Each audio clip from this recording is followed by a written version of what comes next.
ಅವನಿಗೆ ಹೊಡೆದು ನಿನ್ನ ಕೋಮಲವಾದ ಕೈಗಳನ್ನ ನೋಯಿಸ್ಕೋಬೇಡ ರಕ್ಕಮ್ಮ. ಊರಿಗೆ ಬಂದವರು ಬಾರಿಗೆ ಇನ್ನೂ ಬರ್ಲಿಲ್ಲಲ್ಲ ಅಂತ ಯೋಚನೆ ಮಾಡ್ತಾ ಇದ್ದೆ.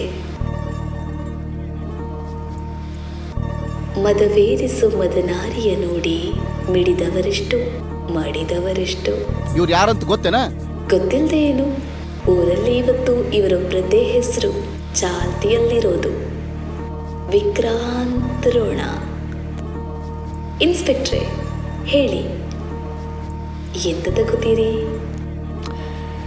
ತಗೊಳ್ಳೋದಿಕ್ಕೆ ಎಲ್ಲಾನು ತಗೋತೀವಿ ರಕ್ಕಮ್ಮ, ಆದ್ರೆ ಈಗ ಬಂದಿರೋ ವಿಷಯ ಬೇರೆ ಇದೆ. ಮುಸೆಕುಂಡಿಯಲ್ಲಿ ಸಿಗ್ತಾನೆ. ಶಿವಪೂಜೆಯಲ್ಲಿ ಕರಡಿ ವಿಷಯ ಯಾಕೆ? ಅವ ತುಂಬಾ ಸಾಧು ಪ್ರಾಣಿ, ಸ್ವಲ್ಪ ಜೋಪಾನ. ಜೋಪಾನ ಅವನ ಹತ್ರನೋ ನಿನ್ನ ಹತ್ರನೋ ರಕ್ಕಮ್ಮ? ಹತ್ರ ಬಂದಾಗಿದೆಯಲ್ಲ, ಇನ್ನೆಂತ ಜೋಪಾನ?